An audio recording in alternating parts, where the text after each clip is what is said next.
the hospitality industry and the local economy.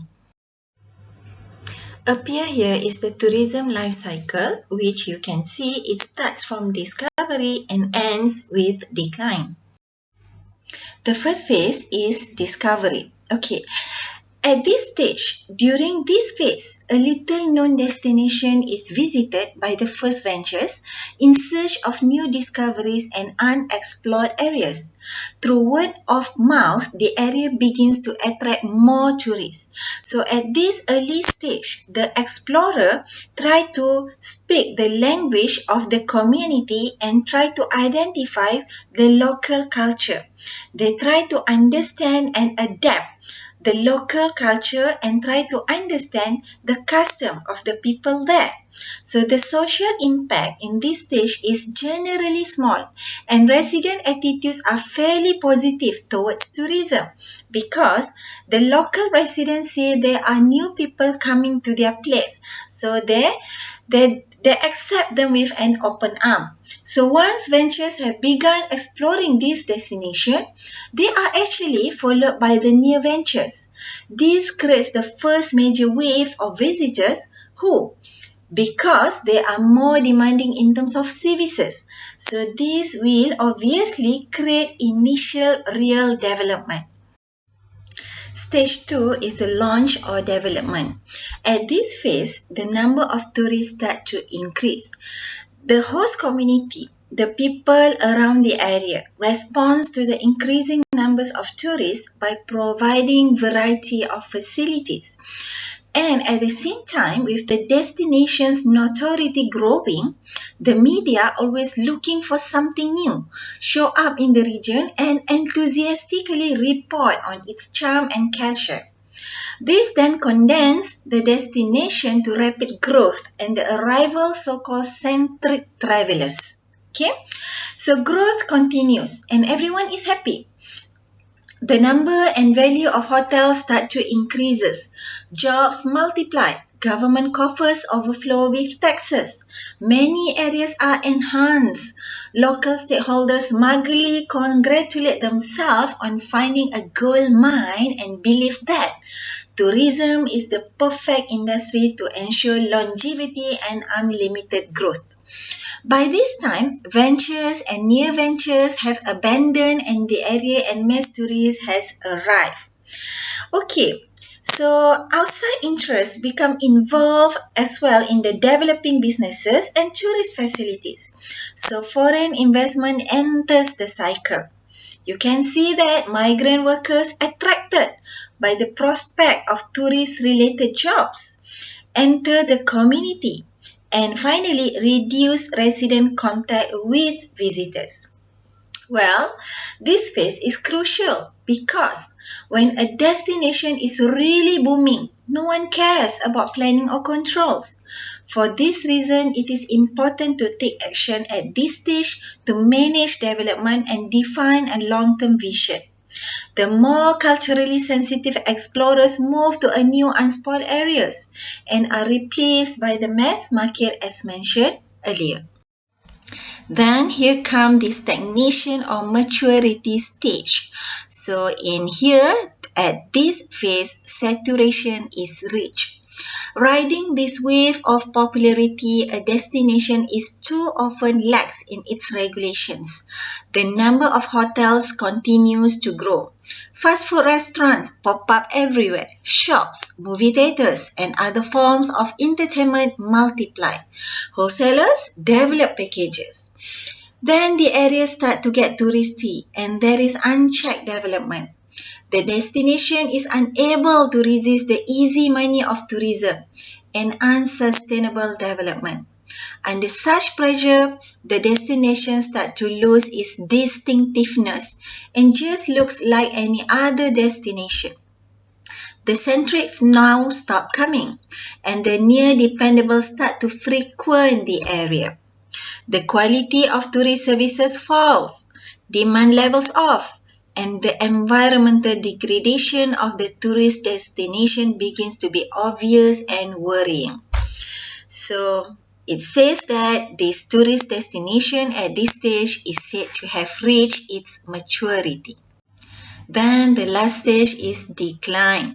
Despite the boom, decline is now inevitable. The destination now only attracts dependables who prefer to visit and revisit well-established known quantities. Though often more loyal, this clientele spends less, stays a shorter time, and is less active. The destination becomes less lucrative. Deserted by the other tourist segments, the market gets smaller. Managers don't understand what has happened because arrivals kept rising. The destination must then try to differentiate itself and reposition itself in the market. How many times has this happened? Emerging destinations suddenly become popular and then are ignored as travelers head to newly discovered destinations. Overcrowding leads to decline and a different travelers clientele, and then everything starts to change. So, it represents the current state of mature tourist destination.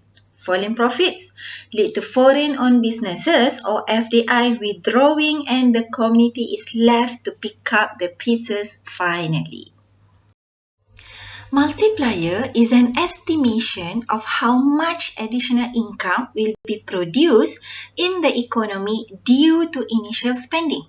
So multiplier effect in the tourism industry is when the tourists spend money, the money changes hand, and it happens continuously. As it keeps going on, then it provides greater beneficial effect towards the economy as well as the recipient country. However, multiplier is the commonly used in economic study. However, in the tourism and hospitality industry, the commonly used word similar to multiplier is a ripple effect. So, when I ask you a question about tourism, what are the first thing comes to your mind? Is it restaurant to retail or is it attractions to accommodations? Well, I would say all of it, okay? So, the ripple effect is this. When you drop something into the water, ripples expand from the center outward, right? So, as it is tourism, it has a positive ripple effect in the tourism area. So, new money is dropped into the area. Then, just like in the water, when visitors come from out of town to spend money at that area, there are ripples of indirect effect on this economic development. Those ripples are kind of like the supply chains. Okay? Okay, let me use the example of a new hotel. People come to Langkawi. People keep coming. Tourists keep coming. So, there must be facilities provided for this to cater the arrival of the tourists. So, first, the architects who design the building and the contractors who build it receive benefit by the ripple effect, by the additional arrival of new tourists. Furniture, fixtures and equipment all must be purchased. From the beds, the guests sleep on the nice bed, into the ice machine in the hall for drinks. And all of that equipment needs to be repaired from time to time. Regular maintenance. So they require regular maintenance services. The photographers who take pictures. The printers who print collateral. The website companies that build a website and the marketing firms that create ads all have stake in tourism. Even law officers provide services for zoning, contracts, real estate and human resource law. The power companies provide electricity. The gas company provide gas. The cable companies provide data. The phone companies provide telephone. They are all a part of the ripple effect. In order to hire the people, the hotel needs job posting companies. When the workers are hired, they need uniform. The hotel may buy a fleet of shuttles or contract with transportation companies. So when the doors open, then the hotel start to offer a food and beverages program.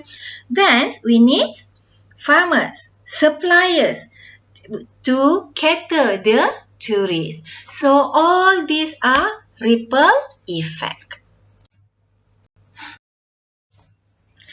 Okay, it is common for all businesses and all industry to run CBA, cost benefit analysis.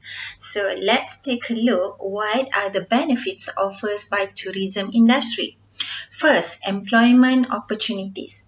Well, tourism creates and generates jobs directly through hotels, restaurant, entertainment center, transportation such as Grab and taxis, souvenir sales, and indirectly through the supply of goods and services needed by tourism-related industry.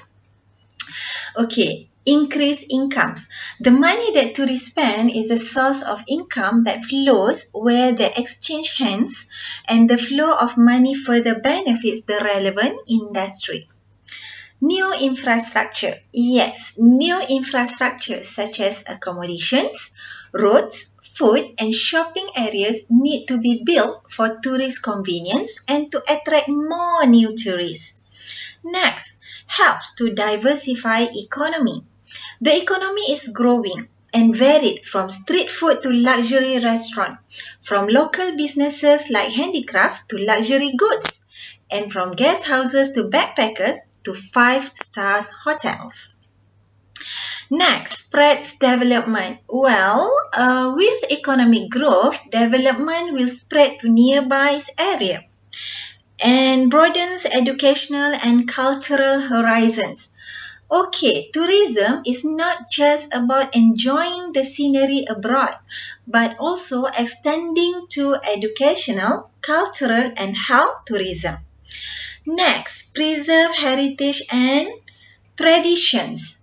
Okay, it further encouraged the government to maintain its tradition and heritage to create its own distinctiveness and uniqueness.